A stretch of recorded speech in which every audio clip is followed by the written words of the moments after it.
You're listening to Question Reality. Question Reality with Priscilla Leona. Hi! Welcome to Question Reality. I'm Priscilla Leona, and we are coming to you live from Los Angeles, California. And for over 20 years, our show has helped people provide... Our panel guests have provided our audience with entertainment industry career advice. And we have a diverse range of people on the show, show business professionals behind the scenes, and also, of course, in front of the scenes, obviously. Did I say scenes? Should I have said screen? Behind the screen, behind the scenes, in front of the screen. Yes, I think I got it right now. All right, got a little tongue-tied here. But we have people on to basically discuss all stages of their career. So we have people that are professionals such as Oscar nominees, Grammy Award winners, Emmy Award winners, Tony Award winners, reality TV stars. And then we go all the way, once in a while, we will have someone that's just starting out, and we want to know what's going on, what's happening, how are you living, how are you surviving? Give us some tips, advice, and resource information on what you're doing to help others who come here to pursue their dream. Now, if you would like to come on our show or you'd like to refer someone, we would love to have them. So here's how you do it. Go to our website, which is questionrealityradioshow.com, questionrealityradioshow.com, or you can email me directly at priscillaleona@yahoo.com. And that's it. You just say, hey, what's up, yo? I'm going to be on that show. I did not mean for that to rhyme, but I'm glad that it did. Now, if you missed any of our archive pages, if you missed any of our shows, they're on archive pages. That's where they are. Here's how you can view them. Obviously, go to the website, questionrealityradioshow.com. You can go to our YouTube channel, which is at Priscilla Leona, LinkedIn, X, TikTok, Priscilla Leona, Facebook page, Priscilla Leona, also Facebook page, Question Reality Radio Show. And one thing I want to tell you real quick is about branding. You hear me talking about it over and over and over and over, but I can't stop talking about it because when I do, it just seems like somebody does it and I want to scream. When you are starting out as an entrepreneur, you are your own business. Now, hopefully you know that, but you have to think about branding and marketing, and you have to keep it consistent. So please try to keep all of your social media consistent with obviously your name would be ideal, or your film or your book or whatever you want to stand the test of time, and you want people to be able to find you if they go to Google. That's what you want to brand yourself. It's very important to keep it consistent. And we ask you for a little favor, a little itsy bitsy teeny weeny polka dot bikini. Ooh, I feel like I'm drunk. I'm high on Snickers bar. That's what it is. I'm just going to confess. I got all this Halloween candy left over, and I've been gulping it like a wild banshee, and I feel like I'm just floating, and I feel like I'm high, man. I'm grooving out. But we're going to ask you a favor. If you enjoy this show and our guest on the show, we would love for you to support them by subscribing to their YouTube channel, Facebook page, basically all their social media pages.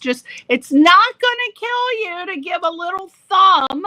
You would be surprised at how many people just go and watch video reels and just don't even bother giving a little baby thumb. I'm ashamed of you. Why can't you just give a thumb? It's good karma. It's gonna bring some very good cheese. So please do that. Now, most exciting part of the show. We're moving on.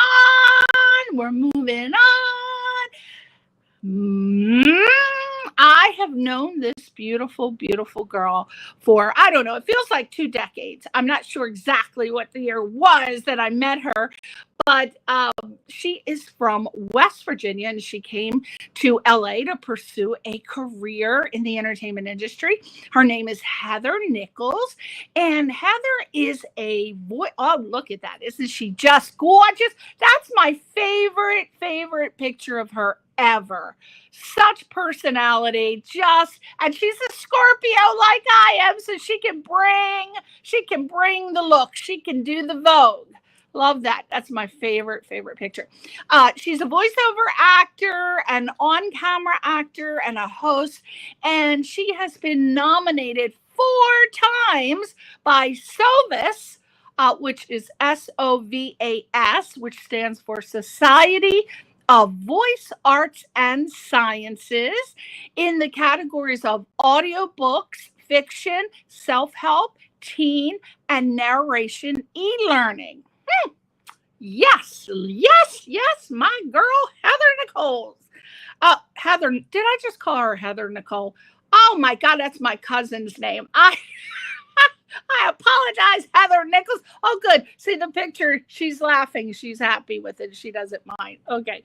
So Heather's improvisation skills were forged in the comedic crucibles of the Groundlings and Second City in LA. And she's appeared on camera in numerous TV shows, films, and web series. And why shouldn't she? Look at that. Beautiful, beautiful girl. As a voice actor, Heather's got a smooth, clear tone, and she has innate conversational flair, and that brings her scripts to life. And she infuses them with authenticity and warmth, because that is who she is as a person. She is a little love bug. I adore her. I'm so happy that we reconnected. Now, she you're going to hear the demo reels, but so what I'm saying, you're going to already know, but she effortlessly adds a human touch to every project. And what that does is that builds a bridge between the brand and the audience. So if you need your stuff, your brand to be bridged, she's the girl for you. Now, if you are interested in pursuing a career as a professional voiceover actor, you can ask Heather questions in the comments section during the live interview tonight. So feel free. I forgot to tell Heather we were going to be interrupted if people are commenting, but I'm sure she's cool with it. Well, see, that voice is like, that picture is like, I'm thinking about it. I don't know if I am or I'm not. Well, we'll see if she's okay with that. So without further ado, let's meet Heather Nichols. Woo, woo, woo, woo. Hello. I'm on the wrong side. There I am. I always like being on the right side of the screen. I don't know. Oh my gosh, look at you up in your studio. That looks fancy. I know. This is my little padded room that I sit in all day. Wow. And it looks fancy. And what is that? Is that sound cushioning for sound? Yeah, it's a Studio Bricks booth. So it's a 4-foot by 6-foot booth. So it has door and everything. So I have my own little soundproof box. I have twin boys, so they're always running around making noise in the house. And mom needed a place to be quiet and work. So this was definitely a necessity. It's one of the best investments I've made for my career. Wow. I didn't even know you had got married. When I knew you were a hot, sexy single in the city. Right? That was like almost 20 years ago. So you're married now and you have, did you say twins? I do, yes. I am married. I've been married to my husband for almost 15 years. And our twin boys just turned 8. So they keep us very busy. What? What's your husband's name? His name's Mike. Mike, how did you meet Mike? Funny story. Well, we met at a house party in the Hollywood Hills. Classic Wow, there you LA love story. No, but we just connected instantly and we've been together ever since we met. is is he in the entertainment industry? He is. He's a What talent what agent. Well, isn't that the perfect person to marry if you're in the entertainment industry, aspiring actress? Right. Well, he's not mine. He's not mine. He works with celebrities.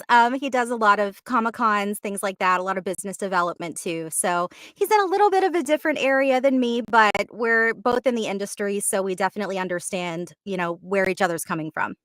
I have so many friends that have booths or make appearances at Comic-Con, Yeah. specifically for the Star Trek. Lou Ferrigno Jr. Nice. He's always going there, and everybody Star Trek, Vic Mignogna and Jeff Rector, and everybody has a booth over at Comic-Con, so I'm sure he probably knows somebody that I know. Probably. Wow, that's fantastic. Yeah. So what actually inspired you? Because you were pursuing a different career, I think, when I first met. I think maybe singer, maybe. Yeah. Yes. Yeah. You're right. So when Singer? I first moved to LA, I was pursuing singing partially, but also I was pursuing on-camera acting. And the singing thing, I was doing it, but it just wasn't in my soul, I think. And Yeah. my real passion has always been acting. That's all I've ever wanted to do since I was 3 years old. And so I really was focusing on camera acting, which I was fortunate to work in for quite a lot of years.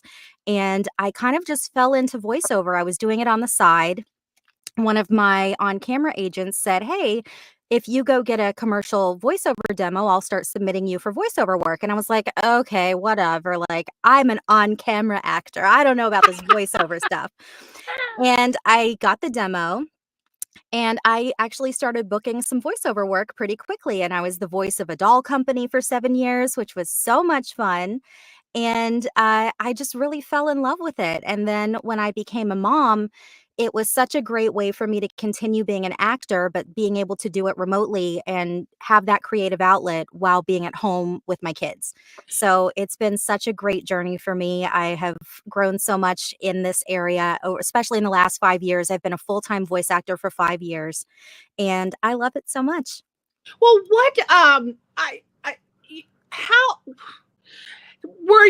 did you naturally find that you were able to do voices, or what kind of training or education did you undergo to hone your skills? Sure. So I did a lot of coaching back when I did my first demo to prepare for that. And my very first demo was commercial. And so it wasn't as much of the animation character voices. It was a little more straightforward, obviously still acting, but not as off the wall as maybe an animation demo or a video game demo would be. And the piece I didn't speak on yet was when my kids were born, I was burnt out on the on-camera acting game. I had gotten really close to a lot of really, really big roles. I had network tested for series regulars 6 times in 2 years. And, you get to this point where you're so excited about it and it's hanging right there. You're in the final 3 people for this life-changing thing, and then it doesn't happen. So I just got burnt out and I stepped away from acting completely when my kids were born. I said, "Okay, you know what? I'm supposed to focus on this right now." That lasted about 2 months. And then I was like, I need to do something other than change diapers. So what happened was we were talking about Comic-Cons. I had done a hosting job for a Comic-Con years ago on camera. I had kept in touch with the people that owned that company. I knew they were starting a new company. And I said, "Hey, you're going to need somebody to run social media for your new company." I had a digital marketing agency on the side. I have a degree in marketing, and I had been doing that for years. And so I sent them like a 20-page PowerPoint because I can't help myself. And they hired me, and it was initially to be part-time social media. It was remote, so I was able to be with my kids. And within a couple of months, I was running all marketing, PR, social media, all the things for the whole company. Wow. So I did that for 4 years. I was the head of marketing for this major Comic-Con producer. And to go back to your question, I think that led me into the corporate narration space in voiceover because I was on the other side of that process for a while. I was writing commercial scripts, I was hiring voice actors, and it gave me a really interesting perspective to come back to the actor side and have seen kind of behind the curtain, so to speak, of what that process is like, what is engaging. I was getting sent explainer videos pitching me whatever platforms or marketing things that are out there. And I was like, I can do that. I could voice that. Yeah. And I speak that language now too. I understand the overall scope of a marketing campaign. I understand what they're trying to convey. And so I kind of really started pursuing corporate voiceover, and I started booking pretty quickly. And thankfully, and I started with a $100 USB mic in my closet. Hold on one sec. And Manny saying, hi, Heather. We got hi, a new Manny. fan. Hi. Okay. Um, You'll be getting that throughout, so be I prepared. love it. All right, go ahead. I love it. Bring it. Yeah, so I started out in my closet, as many voice actors do. You Yeah. don't How have to about that? have all of this Why to get is that? started. I heard that. Why a closet? Well, the clothes are really great sound absorbers. So because of all the cloth, it works. Are you serious? Yeah, Who knew that? I That's know. amazing. Wow. Hot Okay. tip. All right. So you had a light in there, and what else did you have in there? Yeah, we had a nice walk-in closet, so I set up a desk, and I had my computer, and I had a little foam, like, portable booth box, which, it's not Right. what I would necessarily recommend for everyone, but it worked for me. It worked for you. It worked for me. It got me started, and I started just kind of direct marketing and booking things through my agents, and was off to the races. And then as I started making some money, I was able to reinvest in my business and upgrade my equipment and eventually get the booth. Wow, I heard that about going in a closet. I didn't believe that, and now I find out it's true. Now, we are about to. I want to get right into it because people are going to go crazy when they see your skills.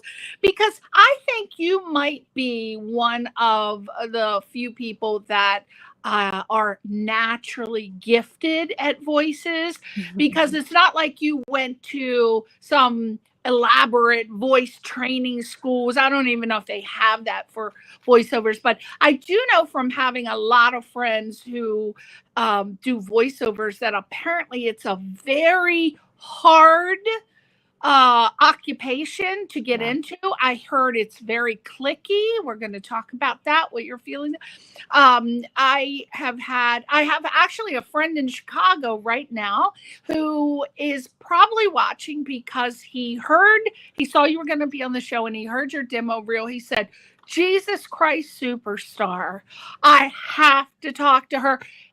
Can she be my coach? And I said, well, I don't know if she does coaching, but I ask do. her, tune in and ask her yourself. But he just is blown away. Oh, So I think that you, from me listening to all these different voices, you are so natural and you just seamlessly go in and out and in and out and commercial and drama and animation and this and that. And I just said, no one's going to believe it until they see her demo reels. So I just want to get that started. Normally that would be in the latter part of my show, but I have to show it now. We're going to show it when we come back. I want to ask you to discuss the importance of multiple demo reels because people just starting out, they tell me, and this is very sad, but they say that people who are coaching or voiceover actors are very chenchy with knowledge and skills and tips, and they won't tell them, okay, step one, you do this, step two, you do that. So they don't want to tell. I don't know why people are like that. I mean, the more knowledge you have, you should feel gifted and share it personally. But we're going to watch a couple of your demo reels. And when we come back, oh, wait, the executive producer is saying, what is he saying in the middle of the interview? Huh? What? There's a technical glitch. Okay, we'll keep talking. Apparently, there's a technical glitch. I don't know what's happening in the control room, but we'll discuss that when we come back. So, how do you? It seems like it's a very complicated process to do the voiceover thing. But I would think personally, for me, it would be the greatest thing because I have friends who are celebrities who say, Priscilla, oh, no, no, no, no. I go in with my flip-flops and my shorts and my sweatshirt. I'm in there 45 minutes and I'm out on the script. And they say, if I would have known, I would have done this years ago. You know, a lot of my friends actually who are celebrities say they are going to be chained. Oh, that's sad because they're going to be taking all the gigs from the regular act. But they're saying, you know what? We want all the gigs now. We want all the voiceover gigs because it takes such a short amount of time. I think, and maybe you can explain this, they do say that doing ADR is a part that they dread. So first tell us, what is ADR and how is it used in film and television and commercial? Sure. It's automated dialogue replacement is what that stands for. And basically it's in a film or TV show when the sound, maybe there's a truck that went by during one of the actor's lines, or there's some extraneous noise that they don't want in the final project, then they have the actor go in and basically you're dubbing yourself. You're dubbing your own performance. So you're doing voiceover and trying to match the exact performance that you gave on camera, and they will use that new audio to overwrite whatever the error was in the original. So it is doing voiceover. It's really a fun process because it's fun. You get to try and match what you did before and try and get in that headspace that you were in on that day. It could have been months ago that you did the on-camera portion, but it is voiceover. So it's interesting that, you know, people have a negative feeling about it because I always thought it was fun. Isn't that also called looping? Is that called looping as well? It's similar. Looping is a little bit different, but it's kind of in the same vein. So looping is more background noises. So it's like in a scene where you'll hear kind of people talking in the background. Maybe they're on the sidewalk. You see the people, but you're not seeing their mouths. Like you're not seeing them as a main focus of the scene. So it's just kind of extra background noise. So basically, as a voiceover actor, you go into the studio, they give you the script. Tell me what the process is, like from beginning to end. What do you do? Sure. For looping specifically, typically you do that in person. A lot of voiceover nowadays is remote. So you're recording in your own home studio. You're either connecting with someone on what's called Source Connect, which is where a studio can record you on their end, but you're actually sitting in your own studio, or you'll do it on Zoom or Teams or whatever, or you're just doing it on your own time and sending them the files. But for looping specifically, a lot of times you go onto a soundstage, they will show you a scene on the screen and they will kind of explain what they're looking for. Like, okay, this scene is in New York City in Times Square, go. And they don't give you a whole lot of direction. You have to really improvise and make it up as you go and look at what you see on the screen and think, okay, I'm going to be that little girl right there. And I'm going to lower my voice and I'm going to sound like a kid. And I'm going to be in Times Square and, oh, mommy, look at the lights. And I want to go see the Lion King. You know, it's things like that of kind of finding those little background things. And you're not going to hear that as a main focus, you know, in the scene, but they will be potentially heard, you know, by the audience. It's just not the main dialogue. Right. Okay. So if you got cast for a role in a commercial doing as a narrator, I guess, because the actors would be in the commercial. Sure. So you would be narrating. Take us through the process. You go in. What can a person expect to do? So it depends on whether it's in studio or at home. Like I said, a lot of work, especially post-pandemic, is remote, which is really nice because then you don't have to worry about driving somewhere and parking and all those things. But if you're going in studio, you may have the script ahead of time, but you have to be prepared that when you walk into the studio, they may give you a completely updated script and you have to go with it. And you can't let that throw you off. The same can happen in a remote session at home. I've been in directed sessions where I'll hop on a Zoom and I'll have been sent a script maybe the day before, the day of, and they'll say, oh, actually, we just rewrote the whole script. So you can't really go in expecting, you can't over practice. You have to just be in the moment and go with the flow. And it's really important to be able to pivot and take direction and just kind of take in a new script quickly. Remember what you did in the audition that got you there, because you want to recapture that tone, that pacing. Whatever you did in the audition, that's what got you in that room for that job. That's So right. try to keep that in mind. But yeah, then they give you the script. You maybe have a minute or two to look over it. Usually you'll do a rehearsal once or twice, and then you just go for it. And sometimes they'll break it up into sections and they'll say, okay, let's just do the first paragraph and then we'll stop. Or they'll say, give me an ABC take. And what that means is you'll do that one section 3 times in a row. And then if they're satisfied, they'll say, okay, great. I like take B on that one. Let's move on to the next one. And a lot of times they are editing in real time as you're doing the job. So there may be an engineer sitting there who's saying, who's writing down and copying take B that you just did and pasting it in the final. And then they'll take C of the second paragraph and put that in. So they're kind of Frankensteining it together as you're doing it, which is really fun to be part of. Is that a process that's for all the mediums, like commercial, film, television, or is there anything different that you would do for film? Yeah, with film and TV, it's more fluid. I feel like it's less technical. Commercial, they're trying to hit these certain beats and they only have a very finite amount of time in order to do that and convey their message. Usually it's 15 seconds, 30 seconds, or 60 seconds that they have for a commercial spot. So it's much more technical with commercials in terms of the engineering aspect. With TV and film, it's more about the performance. Yes, you probably do have some time constraints or some kind of timing that you're trying to hit, or if you're trying to match lip movements, something like that, if you're dubbing or doing animation, sometimes that can be a factor. But oftentimes with TV and film, especially anything in animation, it's all about the performance. That's the most important thing. Wow, amazing. Okay, I've been told that we are ready. The glitch has been fixed. All right. So without further ado, let's see this most amazing special human being who can do all these things, all these vocal acrobatics with her voice. And when we come back, we're going to say, how the hell did you do that, Heather? So take it away. Home to the spaces you love. At Grandin Road, find home furnishings and decor that help make every moment from have a seat to let's eat exactly what you want it to be. It's time to love where you live.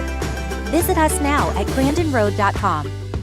Burbank Mazda has the one you've been looking for, the fully redesigned Miata MX-5. It's got your name all over it. View our entire summer lineup at burbankmazda.com. Have you seen us lately? Check out the hottest beauty products, both iconic and new. The coolest collabs with some of the biggest brands. With the newest in clean beauty, so you get more of the ingredients you want and none of the ones you don't. This is Avon like you've never seen before. Legacy Cadillacs set the bar for luxury, designed exclusively for the discerning buyer. Legacy Cadillac. Artistry, craftsmanship, and sophistication that define the Cadillac brand. With parenting and a pandemic, you just take it one step at a time.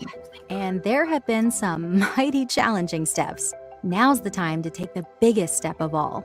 The Pfizer COVID-19 vaccine for children is here. Undo damage and regrow thicker, fuller, healthier hair, guaranteed at Keranique.com. We are honored to have been ranked best in customer satisfaction in retail banking in Illinois by J.D. Power.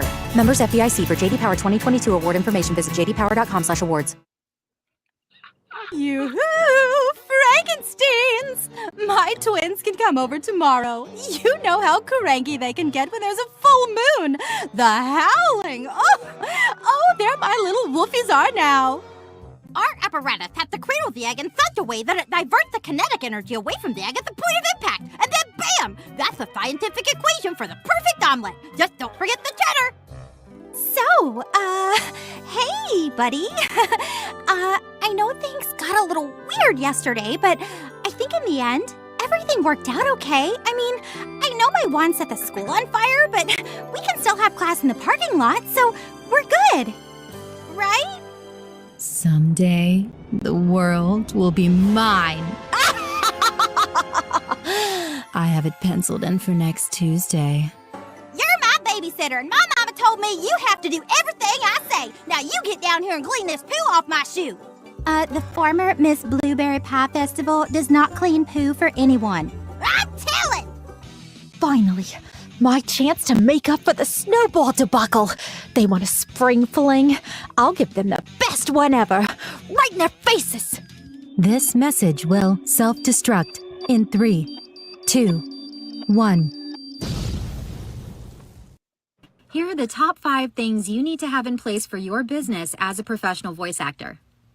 All right, so I do this as my career. I am a full-time voice actor. This is my business, and I'm not doing this for free. So that being said, you need to make sure you have easy ways for your clients to pay you. You need to have a business PayPal account set up. You need to have multiple ways for them to pay you via credit card. Are you working with international clients? You need to take that into account. Can you accept wires? Can you accept ACH?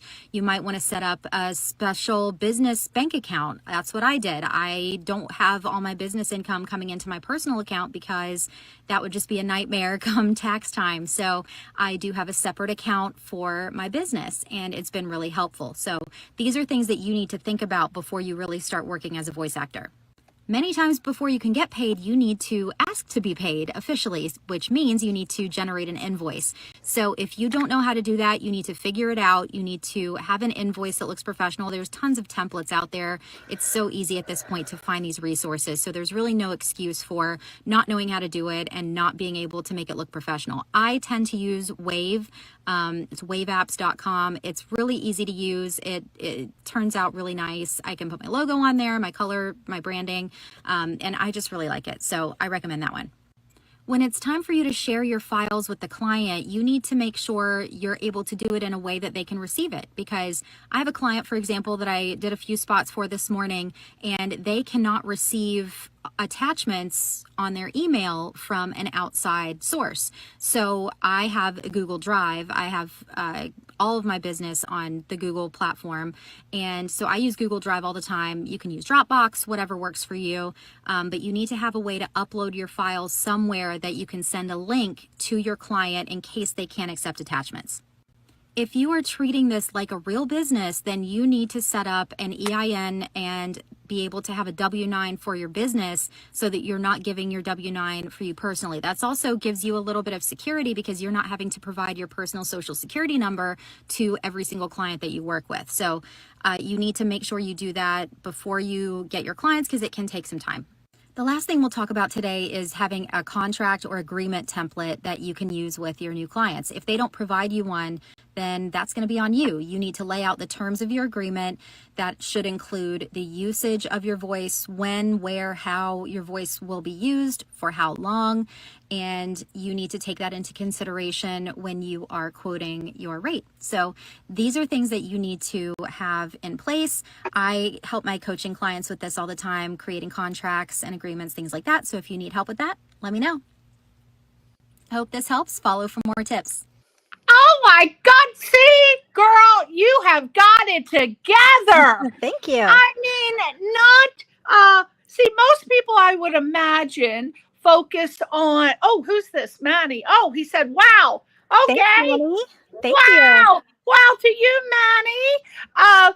But you gave such wonderful tips, and I don't know why people don't realize, not everybody, I'm saying in general, that a lot of actors don't realize they are an entrepreneur and they are a business, and they need to be thinking about the business aspects of, even if they have an agent and they're sent out, they should be keeping a logbook. How much money did they spend on gas? How much mileage? A lot of them don't even realize they can write this off on their taxes. They don't have any idea of the basic business practices. And what I liked about you is that you include tips. And I think that if someone came to you to be coached, I think that they can ask questions of you, not just, hey, how do I talk like, Porky Pig, but can you tell me, is that included in your sessions, or do you have a separate session for business questions? Yeah, it kind of depends on the person. I kind of structure my individual coaching with whatever someone needs. If they just need business coaching, we can do that. If they just need performance coaching, we can do that. If they need both, great. We'll do a little of both. I think because of my background in the business world and having a marketing company for many years, I, hopefully have some good tips that I have, tried and throughout the years that have been successful. And I just like to give people some tips that I wish someone would have told me sooner. And if I can help someone else launch their career and be as happy as I am to get to do what I love every single day, I'm so happy to do that. That is fulfilling to me. I do love coaching. I just started doing that kind of last year because people kept coming to me wanting advice. And I thought, you know what? Maybe I should actually formalize this a little bit and offer this as a service. So I'm happy to be able to do that. Well, I think logically that if I were to pursue becoming a voiceover actor, I think I would come to you first and say, Heather, I want to learn about the business aspect first before I just start doing the demo reel and trying to get, because then you're going to be, what if you're good and you all of a sudden you're getting all kinds of work and you're not set up for it? Like you said, you don't have an EIN number, you don't have a bank account, you don't know how to do this. And then you're going to be overwhelmed and you're going to really feel crushed. So I think people should come to you to get the basics of how to get set up, because it is a very lucrative profession. And what was great was, I don't know if you were working as a voiceover actor during COVID, but if something ever happens again, God forbid, a voiceover actor is going to get the work. They're going to get the work, because you can do it remotely, which ideally the studios want everybody to do everything remotely. But so don't you think that's a good way to get the business aspect locked down first before you go off? Oh, 100%. And I actually teach group classes on this in addition to doing individual coaching. I actually have one starting tomorrow. So if anyone's interested, I think we have maybe one spot left. It's with Voice Masters, and it's a class that I created with one of the co-founders of Voice Master, Paulette Lifton, who is a multiple Emmy Award-winning sound designer, sound director. She's incredible. And in that class, we talk a lot about branding, how to pitch. We're actually adding in Michaela Hicks, who is a very well-known voiceover agent. She's been an agent for many, many years. And I think she's going to bring a really great perspective to the class on what agents look for, what is effective in a pitch email, what is effective in a demo, that from an agent's point of view, that'll kind of catch their ear and make them want to sign someone. So that's a 4-week class that starts tomorrow. Is that on Zoom? It is on Zoom. Okay. Correct. So you can be anywhere in the world. And where would they find out more information? Heather Nichols, VO.com? Yeah, you can go there, or you can go to voice-masters.com and see all the classes that they have there. I teach 3 classes there with Voice Masters, and that's one of them, the business of voiceover. Another one is Voiceover 101, which is a class we created last year that it's 4 weeks. Each week you focus on a different genre of voiceover, and you kind of get a little sampler of different areas to kind of see what you're interested in and see what you'd like to pursue further. And my other class, which is just my class, is Narration, and that covers corporate narration, e-learning, and audiobooks. Yeah, because you were nominated for all of these categories, and a lot of people don't realize that you have to have slightly different skill sets to do them. Can you tell me the categories that you were nominated for the awards and what they entail, how they're different? Sure. So last year, I was so fortunate to be nominated for 4 SOVAS Voice Arts Awards. I was absolutely shocked. 3 of them were audiobooks. One was Teen, which is a book geared toward teenagers, fiction. One was just straight fiction, so that's kind of a broader category. One was self-help, which was great. It was about turning chaos into calm and kind of finding the calmness in your life, which we all need. And then it was also e-learning. And I just, I guess it was a week ago, got nominated for this year for the SOVAS for e-learning. So I'm so Oh, happy. congratulations. Well, you should be. It seems like it's a very hard industry to break into. I'm constantly hearing from my actor friends that and I only like to focus on the positive and the happy, but I do have them saying, "Oh, Priscilla, I tried so hard, but it's so clicky and people only ask their friends and there's nepotism and this and that."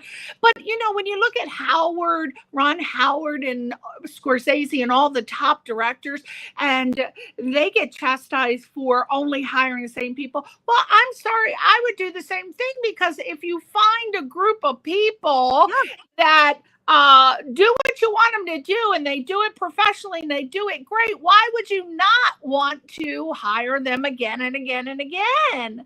So can you tell me about this mysticism around voiceover actors and the click and this and that? Yeah, I do think there's a bit of a misconception about that. I think some people kind of use it as an excuse to not even try and not put themselves out there. And of course it exists a little bit. It's going to In exist in any industry. everything, in Exactly. every field of Correct. So, but the thing with voiceover is, yeah, you can just tell yourself, oh, well, it's just clicks. Why should I even try? That doesn't mean you can't become part of the click. That's right. You need to put yourself out there. You need to network. You need to figure out who are the people that are working consistently in the area I want to work in, and how do I connect with them and maybe learn from them. And I think it's so important. I've started going to voiceover conferences the last couple of years, which has been really beneficial for me. I've connected with so many amazing voice actors, and there are people out there, these marketing gurus, who will say, oh, don't waste your time, connecting with other voice actors because they're not the ones who can hire you. I beg to differ. I have booked multiple jobs from referrals from other voice actors who maybe couldn't do that particular job. Or they just weren't the right fit, and they were asked to maybe find someone who was a better fit for that specific job. So, and also, why wouldn't you want that community? We work in a silo. We work in a, single padded room by ourselves most of the time. And I just think it's so important to connect with other people in the industry. And if you are willing to put in the effort, you take the group classes, you meet people, you go to conferences, whatever that is for you that you're able to do, I think it's possible. You can absolutely get into these cliques, so to speak, and create your own clique. Who cares? Yeah. I was always a part of a clique because I started my own damn clique. Exactly. Everybody wanted to be in my clique. I was like, you're going to be in the hottest clique if you're in my clique. But don't be down on yourself. No. And it's absolutely true. I have lots of friends who are voiceover casting directors, and they always call the same people back who were positive and said, oh, because sometimes things get canceled, as you know, last minute and everything. And the voiceover actor says, oh, it's okay, it's all right, maybe next time. And you stay positive and upbeat and professional, you'll get called back. Question: what has been your favorite project to work on, and why? Oh my goodness, I've had so many amazing experiences. One was probably one of the audiobooks that I was nominated for last year at the SOVAS. It was the one that was nominated in the category of fiction, and it was just a really cool story. It's called Mary Poser. It's on Audible for anybody that wants to check it out. But I got to have so much fun creating a lot of different characters. So that was a really great challenge for me. What's really funny about that project is I tried so hard not to take on this project. fact, I walked away at least twice thinking I couldn't do it. I thought this is too much for me. I don't know if I can do this. I don't know if I can do all of these accents well enough for what they're asking. And the guy said, I really think you'd be a great fit. I love your voice, blah, blah, blah. And I said, okay, here's what I'm going to do. I'm going to do a sample of these different accented characters before I sign on. And you tell me if it's okay. Oh, I love that. If you like it. And then if you're happy, then I will take it on, because it was like a 16-hour book or something. It was not a small project. It was a big project.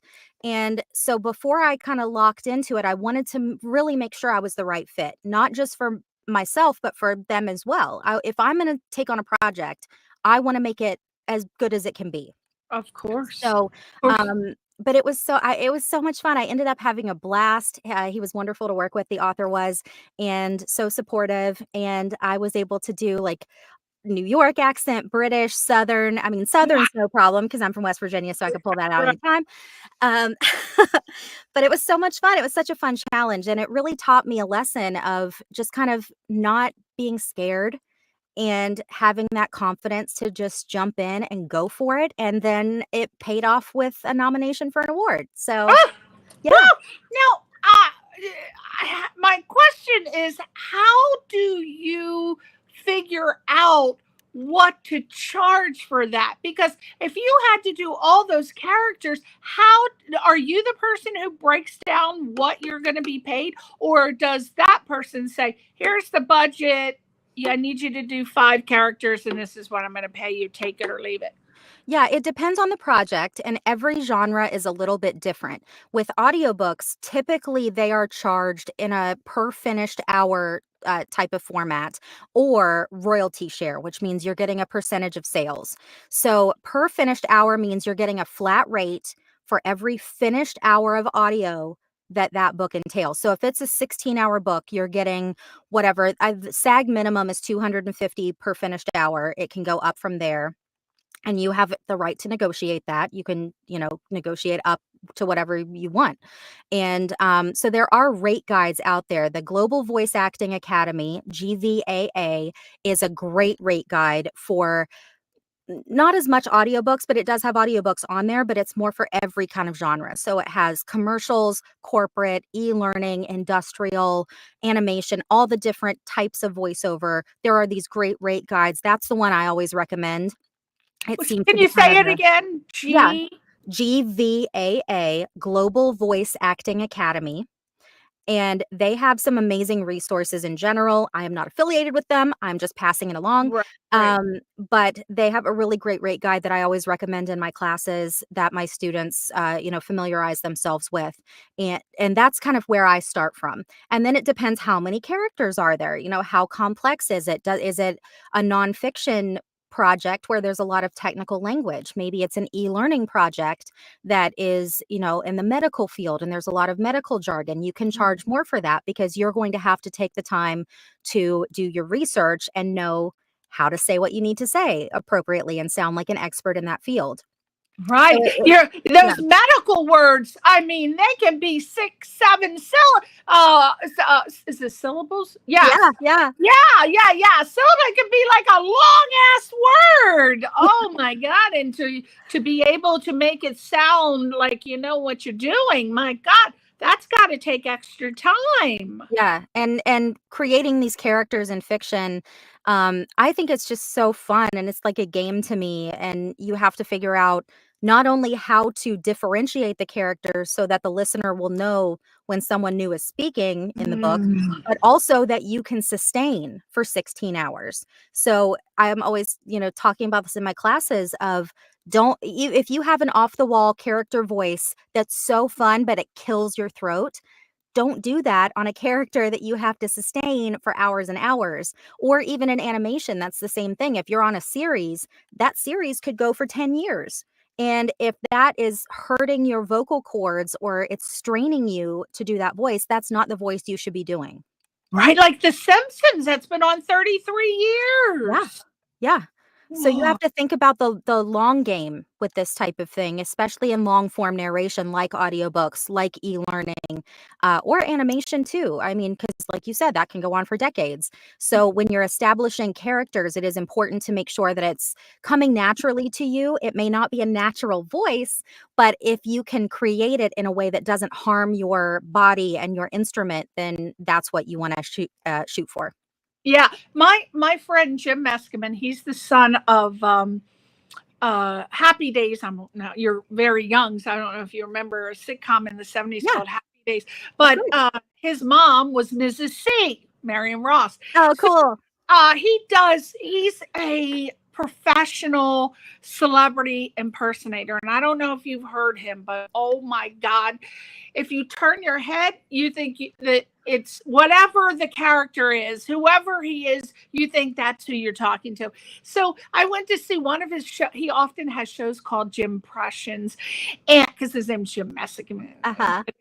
And I am sitting in the front row, and to the right, I am looking at this woman because I'm listening to her voice, and I said, why do I know that voice? I mean, it wasn't clicking right away because she wasn't doing the character voice, but she was one of Jim's best friends, and it turns out it was Nancy Cartwright who does Bart Simpson. Cool. So I got to meet her, and I'm like, how do you sustain that voice? So she basically said exactly what you said. I said, I run into a lot of people who want to do voiceover work, and what tips can I give them? And she said exactly what you said. If this voice is straining and you're going to eventually get polyps, she said, on vocal cords, and you can strip it. She said, then voiceovers are not for them to get another job. But yeah, exactly what you said. So Nancy Cartwright agrees. Miss Bart Simpson herself. Yes. Take that to the bank. All right. Now, what is there a particular character that you voiced that you were so proud of, and you think that is just, I don't care what anybody says, that voice of that character I'm most proud of? So who was it? There's this character called Star Butterfly that I have on my demo, and she's just the cutest little thing ever, and she's like a little fairy princess, and I'm totally using this voice in an audiobook I'm doing right now. Wow, that's so good! You sound just like the cutest little.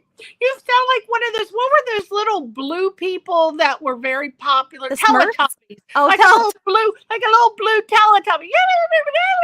Oh my God, that's fantastic! That's amazing to me how you can just be talking in your normal voice and you can automatically just switch right into a character. So, what did you say you're doing? Are you voicing her now? Well, there is a character. So I'm currently narrating a 6-book audio series, which is so much fun. And it's in a new genre for me. It's in kind of the fantasy genre. And I'm loving it. It's called Cocktails in Hell, the series is. And it's focused on this girl who is a bartender. She owns a bar at the portal between hell and earth. And I love it already. It's very supernatural to me. It's very supernatural. And there is a fairy in this series that's kind of throughout the series. And she just is so cute, a little thing. And I just did this voice for her. But then I have to be like the voice of the devil. And he's like kind of, low and scary. And he has a little bit of an accent too. How do you do a now that's oh my gosh. Okay. So like Nancy did Bart Simpson, but he is a boy. Yeah. So she can do that high, voice and still get away with it. But how, as a female, do you do a male character like the devil? Yeah. I mean, how do you prepare for that? It's really about placement. It's kind of thinking like a singer. And when you're singing a high note, you're up here kind of in your voice. You're up in your head voice. But for a male character, I go down into my chest voice. So it's about that placement of where it's coming from. And it's also not just about, your vocal pitch, you can change the characters with, vocal qualities. It could be maybe like it's a raspy kind of thing, or it's, got a little bit of a vocal fry on it, or, or pacing too, you can change. But I always, for male characters, just kind of go in a little bit deeper of a voice, just to differentiate. But yeah, it's just kind of playing around That with strain, that as you were saying, does that strain you personally doing the male voices, or is that just No, I mean, I can do one where it's like super low like this, and that if I was doing this for like a really long time, it might strain it a little bit. So I might do it a little up here where it's just up like a step. But it as long as it's differentiated, that's the most important thing, especially in an audiobook where you're voicing multiple characters. Maybe they're even talking to each other. That's a fun one when you have multiple characters in conversation, and you have to be all parts of that conversation and make it sound different for each one so the listener can follow along. That's tricky, but it's Do fun. you do that separately? I mean, you do the voice of the one character, and then you do it separate, or you're not looking at a page, you go, but I'm here now. Why am I here? I'm here. Do you do it like that where you're reading and you just switch off right then and there, or do you come back? Usually I kind of am a ping pong ball, so I just kind of go and just I'm able to flip the switch. Or if there's a really tricky voice, maybe I'll pause for a second and do that one by itself or something. But typically, I just kind of go for it. But if it's 5 characters, how do you remember what, say, the first character's voice did? In How do long you term, remember? well, for me, what I do, I have a system. And Scorpio, organized system. So I have a folder on my computer where the first time a character speaks in an audiobook, I will copy that line and I will save it in this character reference folder with their name. And anytime I forget what I've done, I can go back and listen to what I did the first time, and then I just can get right back into it. If I just write descriptors, some people will do that. They'll just say, hi, squeaky, whatever. That could mean 10 different things. Yeah. So I need to hear what I've done, and then I can just, oh, great, I can just get right back into it. Oh, that's a good tip. Now, what are some of the biggest challenges you faced in your career overall? Not just voice. One of the things is figuring out how to get myself out there and in front of the people who can hire me. And that's part of the reason I started coaching and teaching these business classes, because understanding the marketing side is so important. And I think secondly, for voiceover specifically, it was the engineering side. That was tough because for many years, when I was first doing voiceover years ago, I didn't even audition at home. I would go into my agent's office. They had a studio there, and I would audition there. They would do whatever they did to the file and send it off to casting. And then if I booked a job, I would go into a studio. I would do it there. I didn't have to edit. I didn't have to engineer. I didn't have to know how to set up and work all of this equipment. That was tough for me at first. I mean, thankfully, I'm pretty good with, I'm pretty tech savvy in general, or at least I like to tell myself that. So, but I was able to figure it out. But I do wish I would have had maybe a bit more guidance in that earlier in my career. And that's partly, we talk about that in like the business classes and in my coaching and stuff too. Thank you, Manny. That's so nice. Love Melissa Rausch. But yeah, so I think that tech engineering side was a bit of a learning curve that I wasn't expecting, because as an actor, you just want to focus on the performing. You want to focus on the acting and the voice and that kind of training. But it's so important to know this side as well, because now we're expected to be a one-stop shop as a voice actor. You have to be your own engineer. You have to be your own accountant. You have to be your own marketing department, graphic design, social media, all of these things we have to do ourselves. So you need to understand how to be a well-rounded business and entrepreneur. And I think that's been, more of a learning process as I've kind of grown in the business. Now, with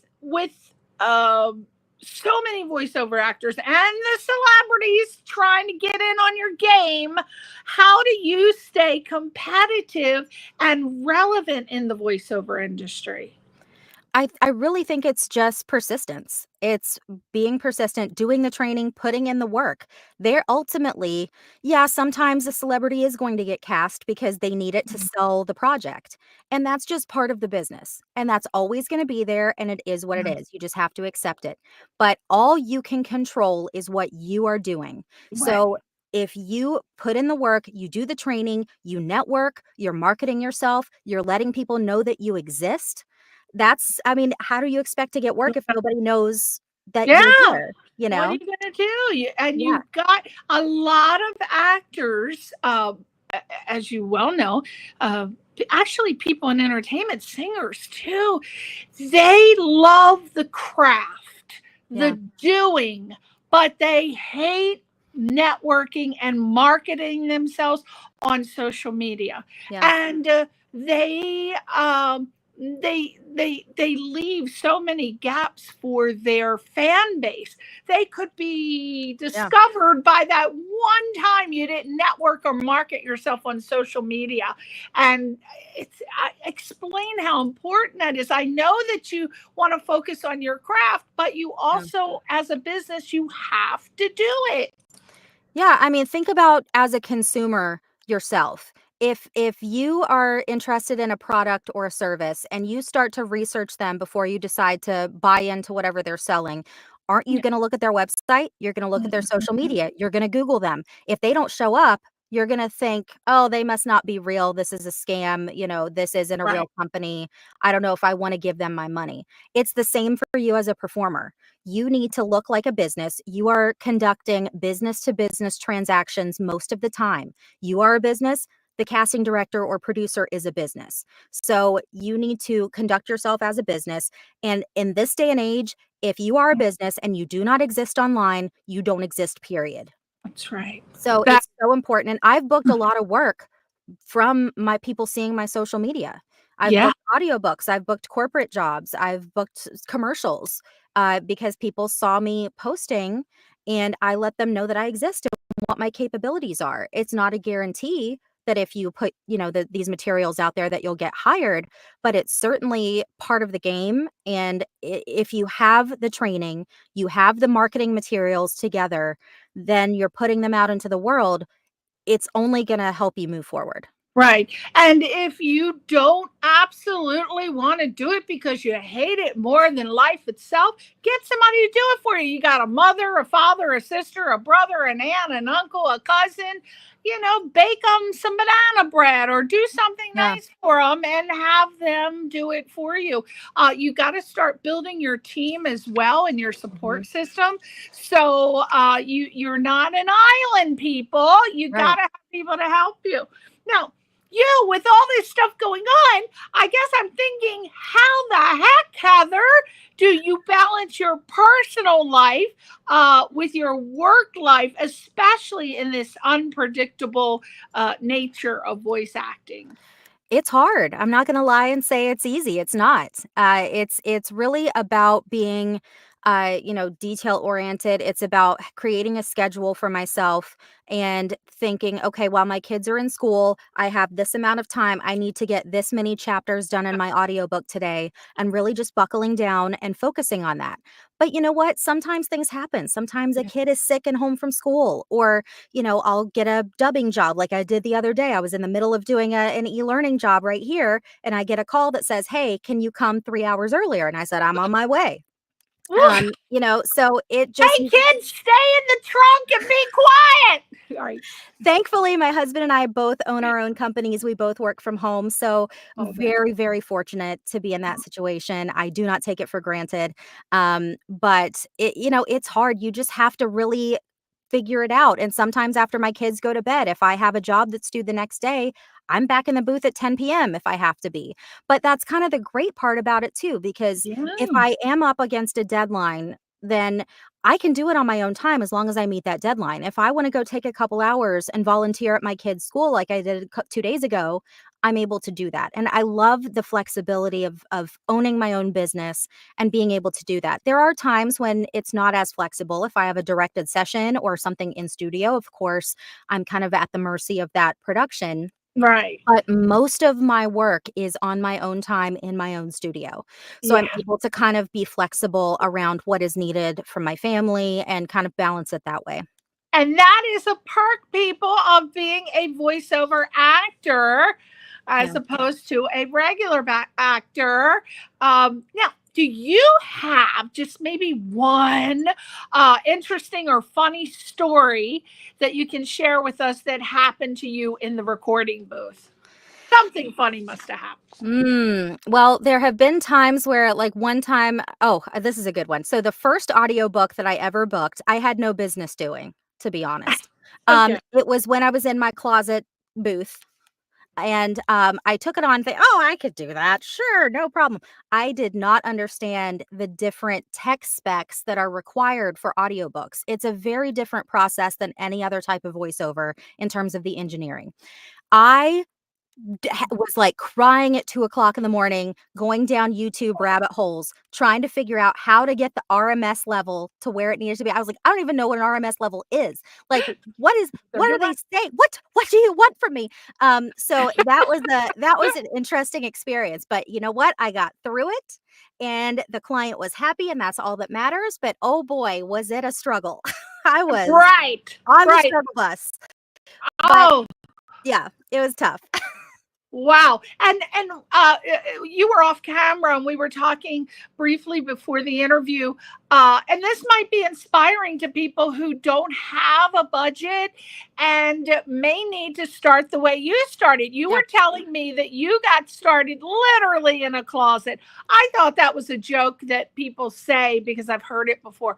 Please tell us, if you're starting out, you don't have a lot of money, what can you do in the closet? So, yeah, there's a lot of ways you can really get started with a voiceover space without having to invest in the full booth situation.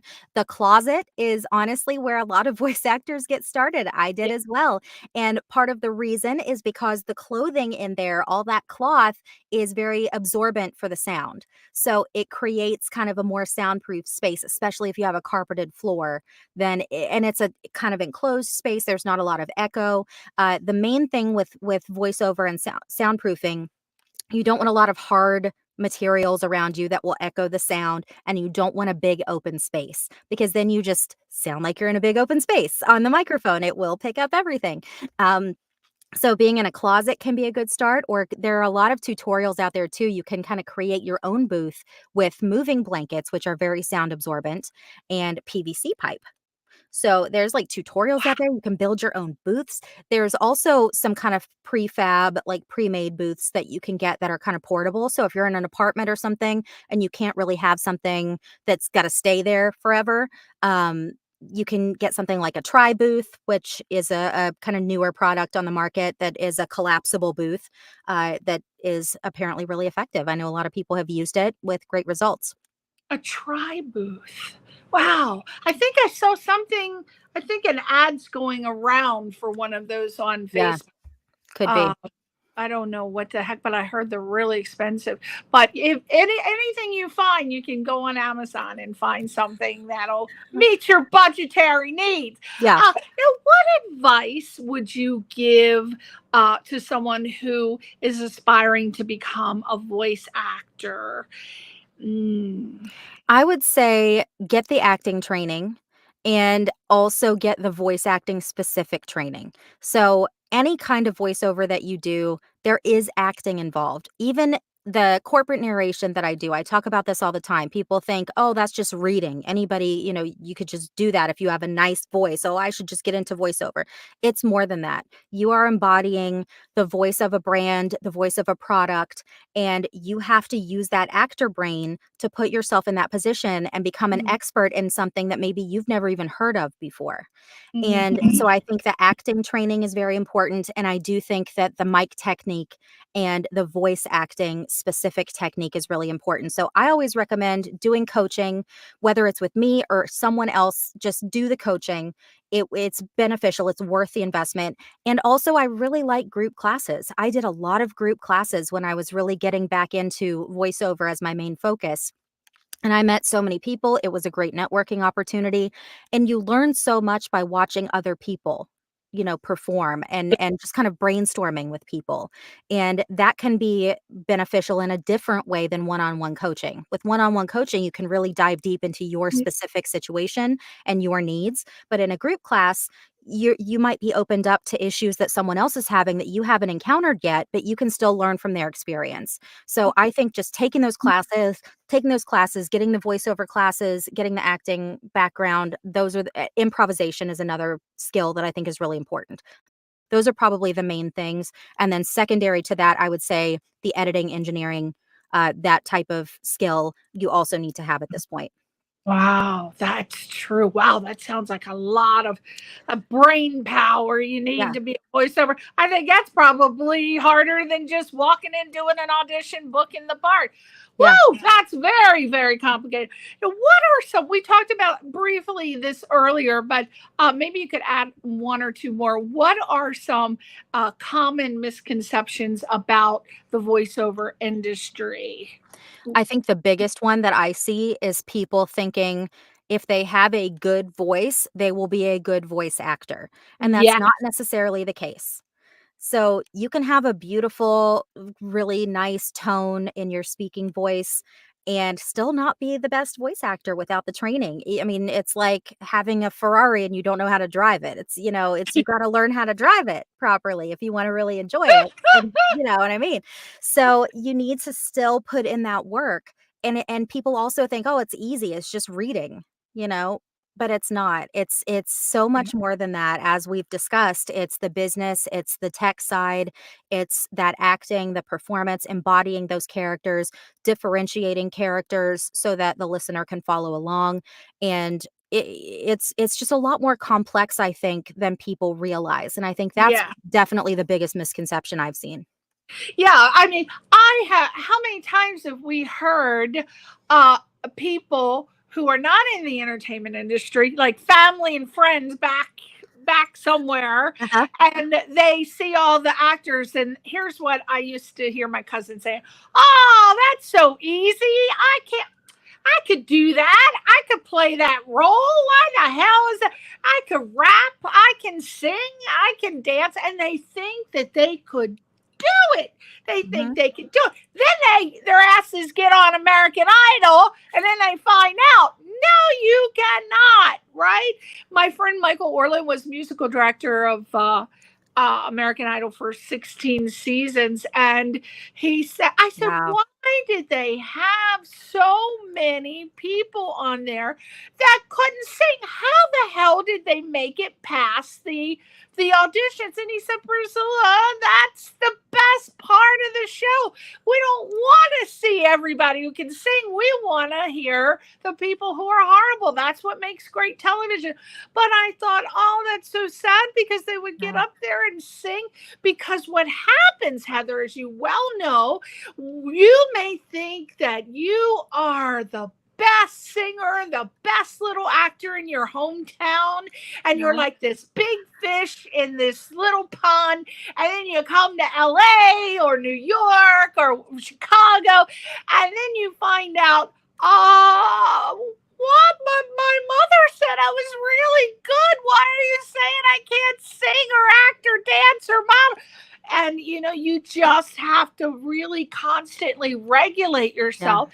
And don't blow smoke up your ass, because it's just not going to be true. I mean, don't be negative about your skills, but don't think you're the best, because there's always somebody better, no matter who you are. Woo! Yes. I think there's a fine line between confidence and arrogance. And I think you have to have the confidence to go for it.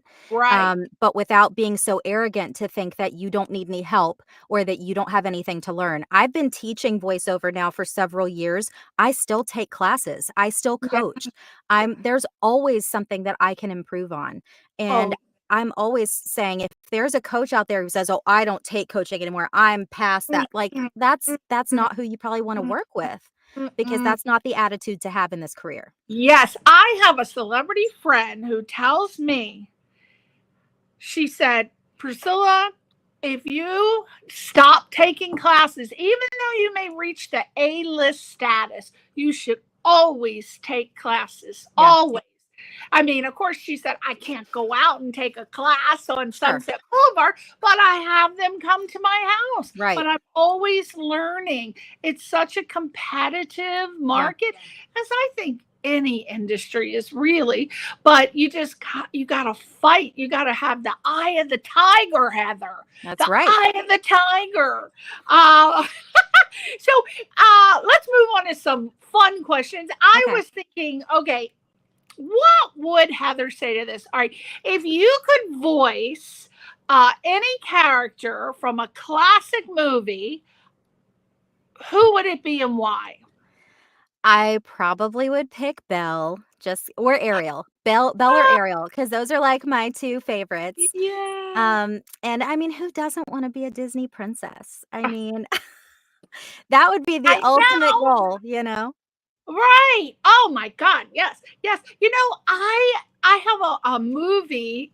First of all, one of my favorite comedic actresses, and a lot of people don't know who she is. I'm shocked. Her name is Lake Bell. Yeah. And she did a movie, which I said, I want to watch this before I interview Heather because I want to write some questions down. But it's a movie, I think it's called Voice, and it's about her as a struggling voiceover actress. Did you see it? You know what I'm talking about? I remember that coming out. I need to watch that. I'm going to add that to my I'm list. going to watch it as soon as we get off this interview because now I feel motivated to watch it. But it's about her. She's a struggling voiceover actress, and she comes out, I think, to LA or New York. I can't remember. Sure. And I bet it's going to be a comedy because she is just brilliant at comedy. But I think that that's really the only movie about being a voiceover actress. So we need more of those. Now, what's the funniest or most unusual direction that you received from a director or someone that was in charge? I had a session one time that was a corporate session, and it was with a gentleman who was very lovely, but very clearly had never worked with like an actor before and didn't really speak that language. And it was a very techie kind of company. And so I think the artist side was just kind of out of his comfort zone. And he kept giving me directions like, let's just do it again. Just like more. Oh, More hate that. more what? More what? Yeah. Just like more energy, or like I don't know, just do it again. Just do more. More. Yeah, you'd rather have someone line read rather than just say more. Line read for me. I'd rather have that. Wow. Yeah. So that was a tricky one. That was a tricky session, but we got it done. We got there in the end. Yeah. Okay, so have you ever found yourself using a character's voice in your everyday life by accident? Oh, all the time with my kids, especially. I'll go in and out, and we read every night too to my kids. So I'm always doing voices when I'm reading them bedtime stories. But yeah, when I'm playing with my kids, or we're like doing dinosaurs, and I'm like, rah, like, especially when they were little. Now they're too cool for that. But but they, I do it all the time, especially with my kids. So they've been really helpful actually with my career, because they've reminded me to be playful and let go and just have that freedom to create. And, just kind of not my tendency sometimes with doing so much corporate work is to be very perfect and eloquent. And you have to kind of let that go sometimes when you're creating characters. And they've really reminded me of that. And they are going to realize when they're adults how cool it was to have a mother like you who did all these voices. I hope. They're gonna, and now they're probably at the stage or getting into the teen state. Well, they're 8, but at 8, they're like 14. Right? Right. And so now they're going to think they're too cool to have their mother do the voices. But when They still like get it. older, they're going to say, oh, I had the best mother ever. She used to do all the voices, and I was so lucky. Now, what is the most, now, as an actor, you have to do voice, at least I did. You have to do vocal warm-up exercises, right? So especially if you're an actor, especially if you're in theater, that's normal. when I first moved out here, because I was on the East Coast and I used to direct theater, and it's very common to do what's called energy circles. Yeah. Well, when I came out here, I got hired to direct down in Hermosa Beach at the Hermosa Beach Civic Theater. What was it? I want to say a Shana Madel. What was it? A Shana Madel, which is a Jewish play. Cool. And I said, okay, so we're going to start with our energy circles. And they looked at me like I was crazy. Most of them didn't even know what an energy circle was. And the one girl who did, she said, we do all of our exercises in the car. I said, well, you know what? You're in a theater and you're going to be doing them in a theater right now. So my question is, what's the most ridiculous vocal warm-up exercise you've ever done? I used to love them, Heather. La, la, la, la, la, la, la. Even though I can't sing, I love to do the la-las and the... Totally. Oh my gosh, I did so many growing up in musical theater. Like red leather, yellow leather, red leather, yellow leather to like get your lips moving. And then energy, of course, I know the energy circle. Probably my favorite one is the trills. So it's you do like the and it just kind of opens up your voice. Oh, I love that. Yeah. And it's so relaxing too. Yeah. Those are my favorites. My God, I love it. Oh, see, we are on the same page. Now, do you have a favorite vocal impersonation that you just love to perform? Oh man, I don't do a lot of impersonations. I feel like I can voice match. Like my husband calls me a parrot. So like if I hear certain people, I can mimic them. Like Reese Witherspoon, I feel like I can mimic pretty well. Like in Sweet Home Alabama, it's like my favorite movie of all time, and I can just go right into it and like quote the entire movie. Yeah, do it. Do a little Reese. Do a little Reese. Oh my gosh, I'm trying to think of one of my favorite lines from that movie. Well, he says, she's like, what do you want to marry me for anyhow? And he's like, so I can kiss you anytime I want. And it's so cute. But no, I've done like in classes and stuff, like practice voice matching with her. I just love her so much. I like the type of voiceover I do is more like my voice or variations of my voice. I mean, I do animation and stuff too, but impersonations is such an incredible skill that I just don't really possess. Oh yeah. I mean, I can do some, but it's hard. That's oh my God. Do you know what I did one time, Heather? So one of my friends is okay, so Jim Meskimen, I told you about him. His mom is okay. So I called him up and I said, I want to do a show where I do a scene from my favorite Christmas movie, which is It's a Wonderful Life. And I said, do you have anybody, because he has students that he teaches impressions. And he said, I got this guy named Ryan Gosher. He is phenomenal. He's blah, blah, blah, blah, blah, blah, blah. You got to have him on the show. So I said, oh, well, that would be perfect. Now I just have to think, who the heck would I come on and what scene? Then I remembered that one of my friends is John Barrymore the third. So it's John Barrymore. These are like, he's like a scion. You know who the Barrymores were. Okay. So he's like a scion of the Barrymore family. So I said, okay, I'm going to have John come on and I'm going to have Ryan come on and I'm going to do the scene from It's a Wonderful Life. So it was so cool, Heather, having John Barrymore, who his uncle, I believe it's his uncle or grandfather, was in It's a Wonderful Life, who was Mr. Potter. And then I had Ryan doing the voice of, who the heck did? who the heck is the guy that's the star of It's a Wonderful Life? I can't even remember now. Jimmy Stewart. Stewart. Yes. And I had him do the impressions. It was, oh my God. It was so hard though. And they both told me that doing being a voiceover actor and doing, the narration and they couldn't do it. They couldn't do it. I said, but you do celebrity impressions. They said it's a whole different animal, and I've never forgotten that. And now you're telling me the same thing. Yeah. I mean, it's so impressive. I love listening to people do that. I just know my limits, and I know that there are people so much better at that than me. So I'm going to leave that to them. I'm going to leave that to the the next time Jim has a show, I'm going to invite you and your husband to come. That'd be so fun.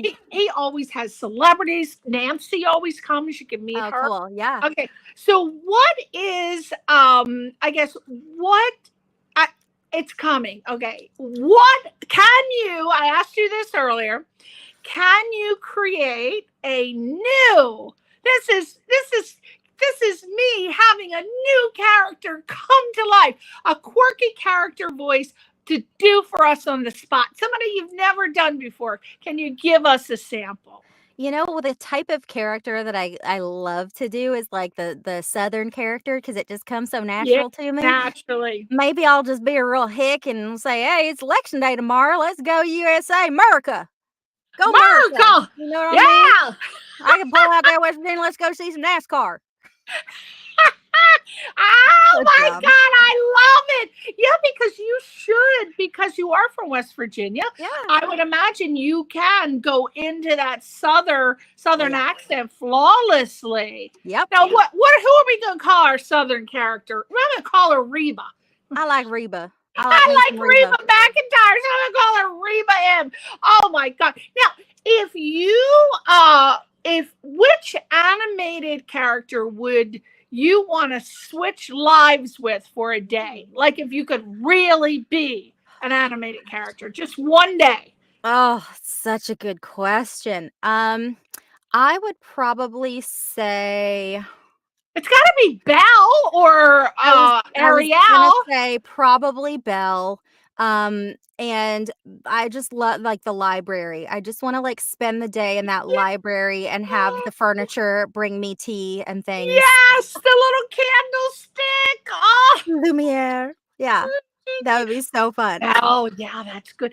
Now, if you were to create your own animated series, what would it be about and what character would you voice? I would love something focused on twins, because I don't think there's a lot of shows out there that have a lot of twins in them. And as a mom of twins, I would love to play the mom of twins. I think that would be so fun. But Full House too. Maybe yes. Oh, Full House, my favorite show. Maybe like we're monsters or something. Like I don't want to just be like a mom of twins, because like that's what I do every day. No. But maybe we're like cool monsters with twins. Yeah. Like That would be fun. Transylvania monsters. Yeah. Oh, yeah, that would be good. That would be so fun. So fun, yeah. darling. Would you ever think about maybe branching out to create your own, maybe a little web series, maybe a 5-minute short, and maybe do an animated series? Yeah, I mean it's definitely something I would love to get into. You should do it. Yeah, it's figuring out. There's so many moving pieces. It's intimidating, but I think, you know what? I think you're inspiring me to do it. I mean, you've already got all the talent. You can be all the actors. You got all the studio equipment to do it. Yeah. Right? The only thing I can see you needing to find is a person to do the graphics and drawing. An animator. Yeah. And you come up with a story, and it could be about the twins. Yeah. What are the twins going to do in 5 minutes that's going to really capture the attention? Yeah. Think about that, because you're more than capable of doing it. And now I just thought you should do it. I love it. Thank you. This is good. Let me know if you do it. Now, what is your favorite part about being a voice actress? I mean, just one part. There's so many good things. There's so many. It's that I literally have wanted, I'm not exaggerating when I say I've wanted to be an actor since I was 3 years old. I get to do that every single day and still be present with my family. I think the flexibility of it is what is my favorite part, because being a mom is so important to me. I want to be a great mom to my boys, but having the ability to still have this creative outlet and fulfill this passion that I've had for my entire life, it's just such a blessing. I'm so grateful every single day that I get to do this, and that flexibility is just incredible. Now, we know your skills and what you're capable of, but what we don't know, Heather, do you have some secret talent that nobody knows about? I could wiggle Only my a few ears. people know about it. I could wiggle my ears. Hold on. Let me see if I can show you. Oh, yeah. Okay. Oh, my God, you did it! You wiggled your ear! Ah! I love it! So That's dumb. a secret talent. You can just, I mean, no matter what question I ask you, you can just do it. You just lay it down, knock not? it out. Wow. Oh my God. Okay. So voice acting for cartoon and video games, which do you prefer and why? And have you done both? I have worked in animation. I actually have 2 animated films coming out this year. One of them just premiered at Comic-Con in San Diego over the summer. It's called Isla Monstro. So keep an eye out for that. I play a newscaster, which is so much fun.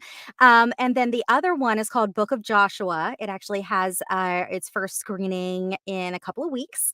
And so I love working in animation. I have done a little bit in video games, but honestly, that's not an area that I've been pursuing as much. I kind of prefer animation personally. Video games are tough. They require very specific skills in terms of what's called efforts. And a lot of video games have, fight scenes or your Yeah. all of those things. And that's fun, but that tends to strain my voice a little bit. And it's I'm probably doing something incorrectly that I need some more training on in that area. But at the moment, animation, I love getting to embody those characters. It's such a dream. I did a dubbing job the other day, which is really fun too, on an animated series. And which dubbing is when they take a series that was originally in another language and then they're dubbing the lines into English. And just seeing your voice coming out of an animated character is so cool.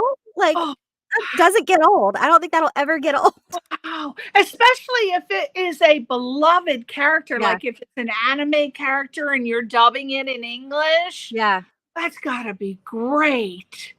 Yeah. Wow. Or a famous, even a movie, like if it's what was the girl in the spider's web or the dragon? I think that's been dubbed maybe, I think they said in 15 countries. Wow. So imagine doing that character. Yeah. Woo, that would be great. Oh, so my God. cool.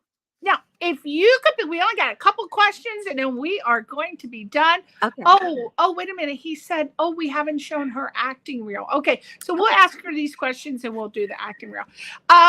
Okay. So if you could only use one character's voice for the rest of your life, which one would it be? The one that comes easiest to me is probably somewhere up here, like the fairy voice.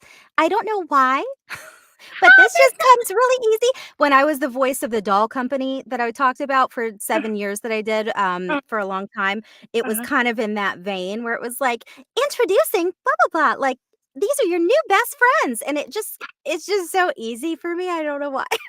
It sounds like Barbie, like Barbie. Yeah, that would have been great. You and but they didn't have any animation. That was a full movie. But yeah, the Barbie commercials. It sounds like you'd be perfect to do that. That sounds great.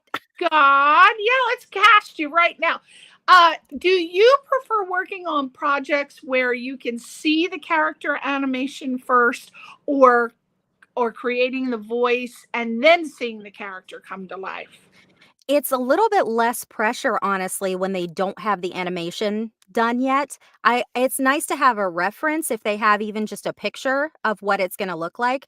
But when you have animation already finalized and you have to match that pacing, you have to match the lip movements, that's just a lot of additional things to think about technically.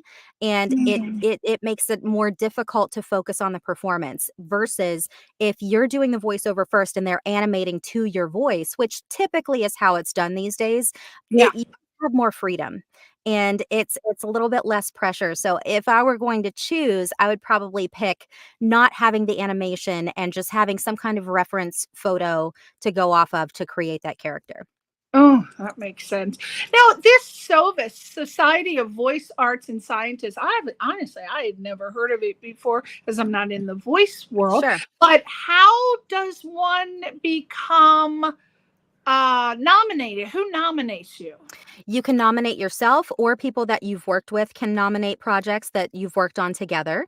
So on their website, they have a submission kind of portal. So you can go on and submit work. There are requirements for each genre. And so you can just kind of read through there. It's typically it opens up in like the spring or summer for the following December is usually when the awards are. So they're coming up on December 9th. So I'm so excited. Just get all dressed up. So fun. Yeah. Oh, are you going to an actual venue? Yeah, it's at the gonna be- Beverly Hilton.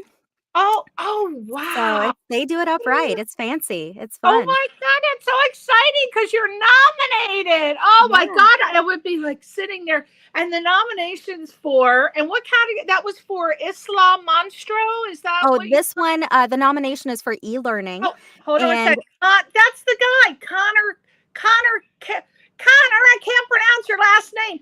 Hi, Connor. He's the one I was telling you about that wants to become the voiceover actor, and he thinks you're so Awesome. phenomenal. So what do you have to say to Connor? Connor, welcome. Thanks for joining us. And yeah, if you have questions, feel free to reach out to me. You can go to my website, heathernicholsvo.com. I have all my contact info there.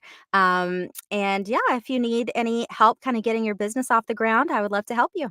And I also have a lot of free resources on my YouTube channel and on my TikTok. So I have lots of fun tips and tricks and things that I've learned along the way on both of those platforms. So there's some free info for you.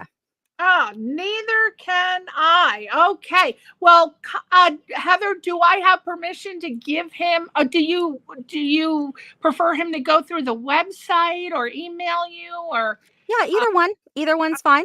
So heather@heathervo.com is my email. Or you can fill out the contact form on my website. My email address is there as well. Whatever's easiest.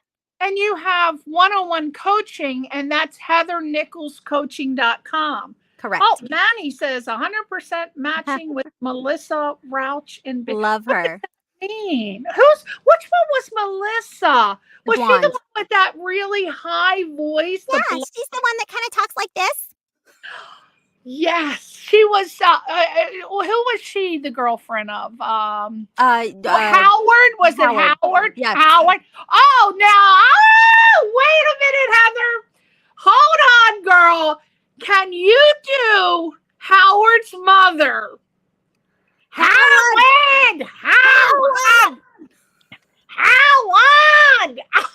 Oh my God. So That funny. was a hard voice, right? Howard! Oh my God, she was always screaming. Why do you take the calls? I can't even do it. It's just, but I just live to hear her screaming. So funny. Offset, right? And Yeah. we never saw her. I still to this day, I know she died, but I don't know what she looked like, but she was everything to me in The Big Bang Theory. I loved her. She was one of my favorite characters. Yeah. What was Melissa's character's name on The Big Bang Theory? Not Penny. No. Yeah, Penny. The other one. You had the one that was with Sheldon. Can't remember her character name. Bernadette. Bernadette. That's who it was, Bernadette. I love her.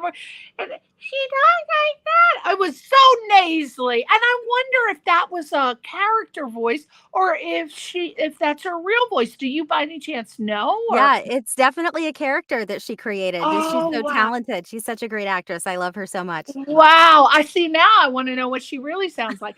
Okay, so Connor, you got it. Heather is heathernicholscoaching.com, and she does one-on-one coaching.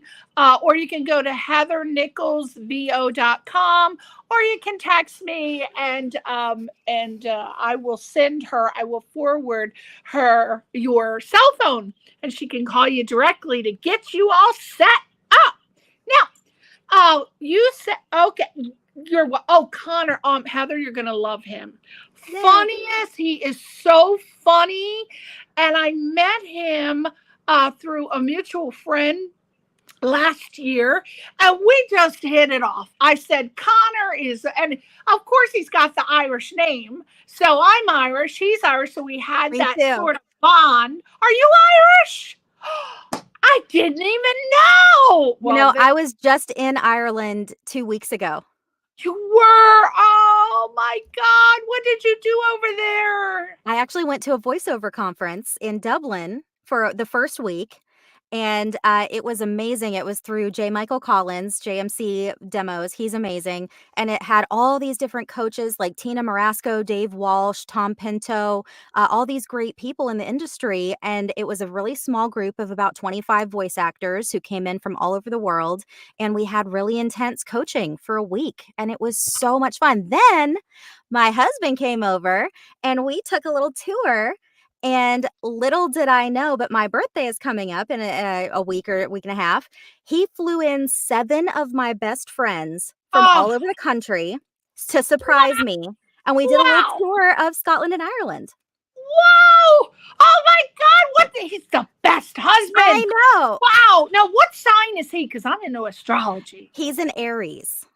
Oh, wow. Now, mine's November 12th. Is yours the 19th? 15th. 15th. I know it was 15. Okay. Yeah. All right. But, because my husband's a Pisces, so he just slipped out of that. Is he a March Pisces, Aries, or a April Pisces? They're fiery little guys. I find them to be quite sexy. I got to look him up. Right? Now, so you're saying that you're nominated. Are you nominated for Isla Monstro? Which one are you nominated for? So it's for e-learning for Visa. And so if any of you are business owners out there watching and you use the Visa Analytics platform, I voiced like 30-something tutorials for them over the last year or so. And it's one of those that got nominated, which is so much fun. So it's kind of explaining how that platform works. Oh, you're going to win. You're going to win. I'm going to send the vibes out. Heather. Now, you had, on the promotional topics, you had said that you wanted to talk about the audio release of the Sky Club. What's that? Yeah. Sky Club is a book that just came out over the summer. It's an audiobook that I was fortunate to narrate and produce. And it was by Terry Roberts. Came out in July. And it's just a really, really great historical fiction book. It takes place in North Carolina. And it's really well written. And I just really recommend it. And then I actually have a couple more that either have come out or are about to come out. One is called Long Time Gone, and that just came out 2 weeks ago. And it's by Hannah Martian. It's a really great mystery. So if you like mysteries with like twists and turns, it's like Hannah did such an incredible job writing this. And it really keeps you on the edge of your seat the whole book. I loved it so much. I had the best time working on that. And then I have the first book in my series coming out on the 12th, actually, on your birthday. So it's called A Twist of Demon. A twist of demon. Yeah. Thumb up to you too, Albert Michael. Wait a minute. A twist of demon. Demon. Oh, wonder what that's about. So I love that title. That's the first book in that Cocktails in Hell series. So it's kind of like fantasy kind of genre. Is this written all by the same person? No, this is a different one. So the series is all written by an author named S.E. Babin. And it's really well written. It's so fun.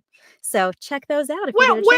Where would we get Amazon, Audible? Yeah, they're all on Audible. Mm-hmm. Okay, do we go Amazon.com? Audible.com or the app. Audible.com. Okay. And you can purchase them and then you can play them on any of your devices, right? Oh, I love that. I'm going to treat myself on November 12th with that Twist of Demon because I'm all about those. Now, what about the Conquest of Canaan? Oh, so that is actually the one that's premiere. That's an animated feature, and they have changed the name since I sent you that. So it's now called Book of Joshua. Okay. And it is an animated feature. It's coming out. Well, we're having the kind of friends and family screening in December, and then I believe it's going to come out early in 2025. So keep an eye on my social media, and I'll be posting about that once they kind of solidify the release date. Yeah, and is the screening going to be at a theater, or you're just having it at your? Yeah, it's at a theater in Santa Monica. Send me the invite. We're gonna come. Yay. We'll come there and support it. Oh, thank you. Okay, so now is the exciting time to see the very last demo reel of Heather Nichols. This is going to be her acting demo reel. So we're going to check that out. And when we come back, we're just going to find out all of her website and social media platforms before we say goodnight to her. So without further ado, let's watch Heather Nichols on camera.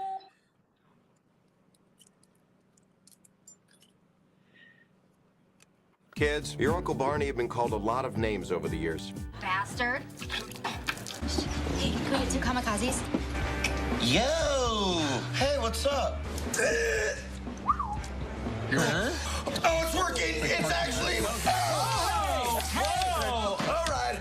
You got me wet. How about I return the favor? John? Nice. Oh! It's a director. Oh! I'm a little confused. Are you sure you're in the right place? Yeah. Okay, the thing is, this is actually a callback for a children's multivitamin, so we're just seeing under 9s for this one. So. Well, I play 8 to 21. That's terrific, but this part is for a boy. So if you could. I can play a boy. It's easy. I have a little brother back home, so. Okay, you know what? Let's just do this. And the first night after Rush, they totally took a 180, and before I knew it, they were screaming in my face, telling me I wasn't good enough for Kappa, and that I should just go back home where I came from and hang myself. Worst of all, they made me wrestle the other girls in mud and drink until I blacked out. They really wanted me to leave. So I did. Sweetie, you know that they were just pledging you, right? What's that? Oh, is that GTA 5? Yeah. Wait, how'd you know that? Beat my last mission a few days ago.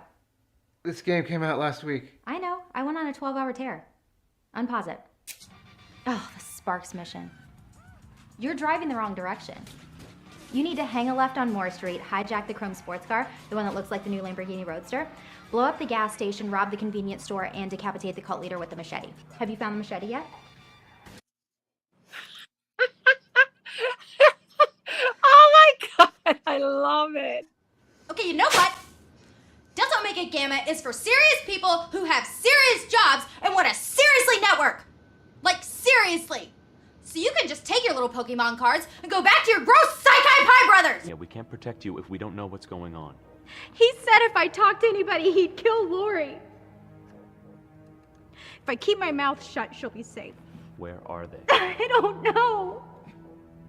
The last text she sent was from a gas station in El Paso 3 days ago. I see your date has arrived. Please let me know if you need anything else. Thanks for giving me a ride. Whatever. I had to pick Ash up anyway. What's up? Shotgun.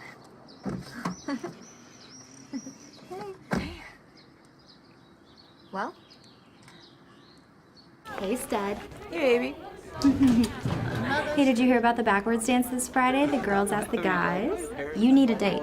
And as our token straight friend, we want to live vicariously through you in your search for the right guy. Anyway, I have someone in mind. Who? No. Valentine murdered her father after he molested her and beat her mother senseless. She shot him with his own gun while he slept. Then, she killed her mother for not doing anything earlier.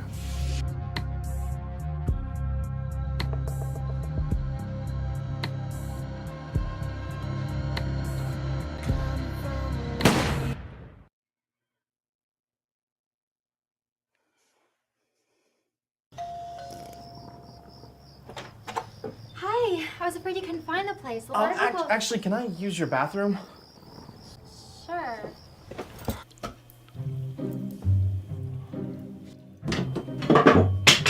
Is everything all right?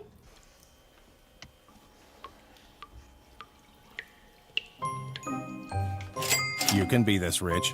Play the Washington Lottery and win millions in cash prizes. We're not going anywhere until our demands are met!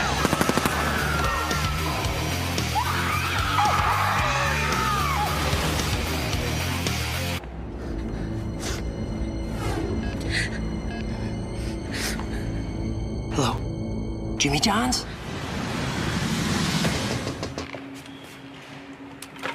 Who ordered Jimmy John's? Jimmy John's, America's sandwich delivery experts. All right, guys, you know him, you love him. I am here with the driver of Gravedigger, Dennis Anderson himself. Dennis, how excited are you going into this weekend with both your sons competing as well? Hey guys, Heather Nichols here at Wizard World in Las Vegas, where we have a lot of exciting things going on today. Make sure if you have a question for your favorite driver, tweet them to us at Monster Jam on Twitter, and we'll get some answers for you. We just talked to Tom Mintz, so check out what he's looking forward to this weekend. Heather Nichols here with the winningest Monster Jam driver in history, Mr. Tom Mintz, driver of Max D. Tom, congratulations on an amazing year for Team Max D. How do you plan to carry that momentum into the World Finals this weekend? Great teammates, Neil Elliott, Morgan Kane, and myself. You know, we're here to make a statement. Them guys are awesome. Just want to congratulate you, first of all. I don't know if you're aware of this, but there was a survey recently of who is the hottest one of Rory Gilmore's ex-boyfriends, and you won. Just won. Well, how long have you had that mustache? Because it's pretty awesome. I've had this mustache I started growing it when I was 20 years old. Well, I heard a rumor the other day that there might be a Mallrats sequel. Is there any truth to that? That rumor is a true rumor, yeah, Mallrats 2. As you can see, we are in the center of the action. We are on the track right now during the Double Down party in the pits. One of the perks of having a Double Down ticket is that you actually get to walk the track and get a sneak peek before anyone else gets a look at it. Let's go check it out. In your bodybuilding career, how did you stay so motivated to keep getting stronger? Well, because I'm very passionate about fitness. And I want people to look at me and say, man, you're buff. I want to look just like you. Mission accomplished. Yeah, exactly. You got it. Heather Nichols here with Phil Ortiz, one of the original designers, artists, animators from The Simpsons, you guys. He helped design the actual Simpsons characters. Todd LeDuc, your reigning freestyle Monster Jam World Finals champion. Todd, how do you feel coming into this weekend? Well, that wraps it up for us here at the first ever Wizard World Las Vegas event. Once again, I'm Heather Nichols. Thanks for joining us.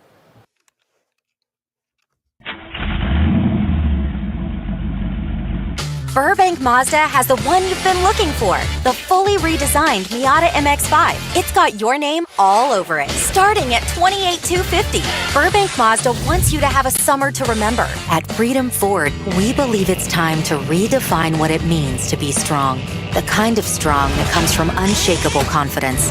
Freedom Ford is more than a dealership.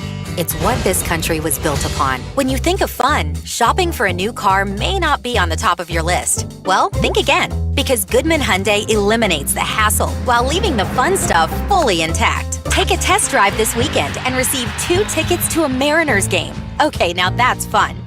Legacy Cadillac set the bar for luxury, designed exclusively for the discerning buyer. Legacy Cadillac. Artistry, craftsmanship, and sophistication that define the Cadillac brand. The Honda Window of Opportunity event is closing fast at Mountain View Honda. Enjoy special financing rates and make no payments for 90 days. The Honda Window of Opportunity event won't stay open forever. Suggested retail price does not include taxes, fees, or license charge to well-qualified buyers on approved credit by Acura Financial Services. See your Acura dealer for details.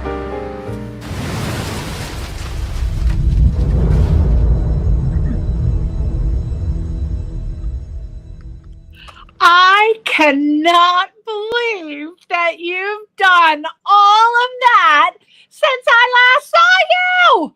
I know. I've been busy, girl.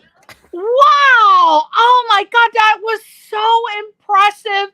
So amazing to see you. You just have blossomed into this world. You have really, I swear you're probably the most impressive person that I can think of right now. Thank you. I just am blown away by your talent. You are incredibly gifted, so natural. It turns out you do know Lou Ferrigno Jr., huh? Wow! Oh when my you God! said that, I was like, I interviewed him. I know you interviewed Lou Ferrigno Jr. He tried to sell us. Oh my gosh! So Lou, you will not get a picture of Lou at Comic-Con, and don't try to sneak one, or he'll come after your ass. But I made a mistake of going, Albert. I'll stand next to him. You can get the picture, and he would go. You couldn't get him in the frame, right? So I'm like, I'm friends with Jeff Rector, and that's a whole different story. But he's a sweet, nice man. We ended up getting to meet him, and he seems very, very, very nice and genuine. Yeah.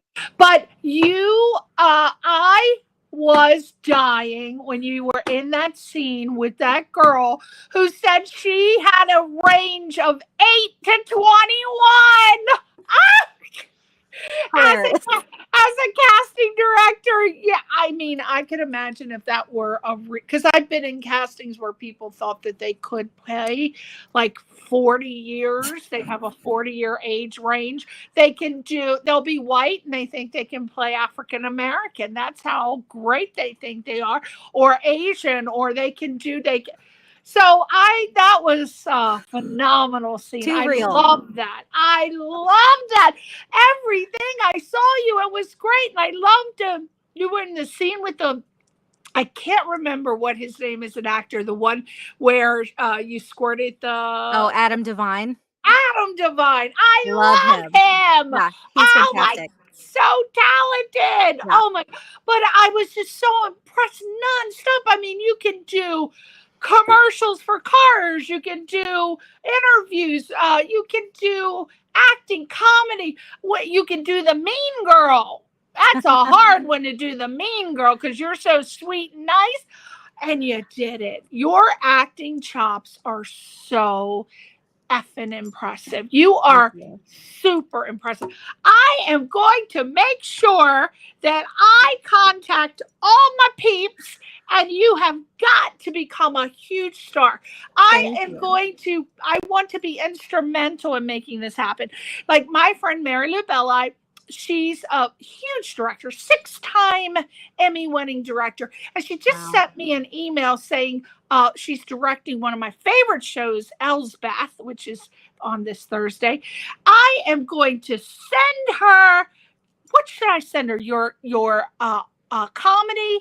Well, she does everything. She directs NCIS, so that's drama. And now she's directing. She's been nominated for 2 Emmys for the Miss Pat show. So that's comedy. What do you feel, your drama or your comedy or both? You feel I could send all of them, right? Yeah.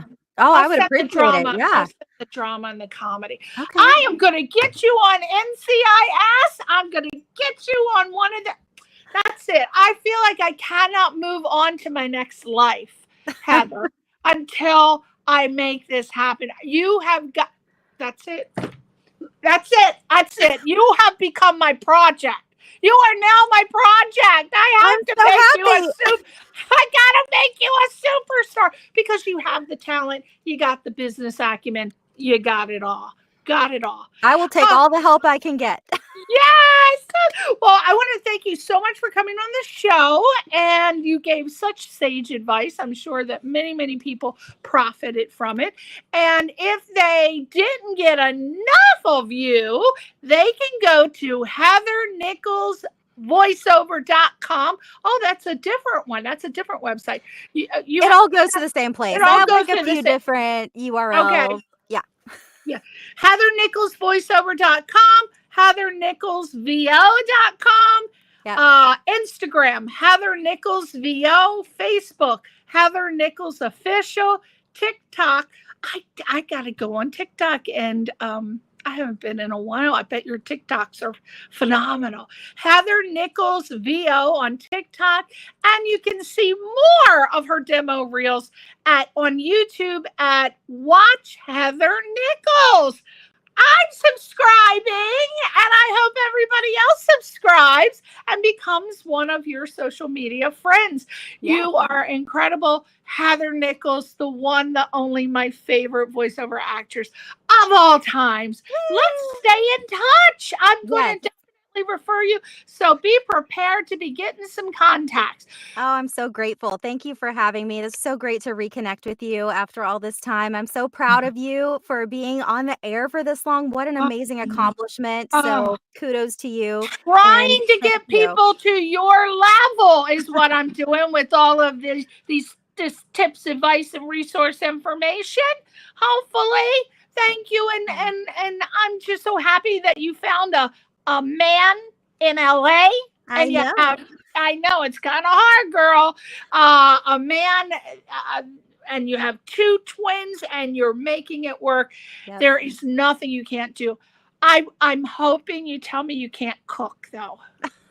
I'm okay. I'm not. Okay, I'll take it because you were just out of the stratosphere. Now I can say, okay, all right, she's human. Definitely. Okay, sweetie. Thank you so much for coming on the show. Thanks, everybody, for watching. Contact HeatherNicholsVoiceover.com. We'll see you next week. Bye. Bye, guys. Thank you.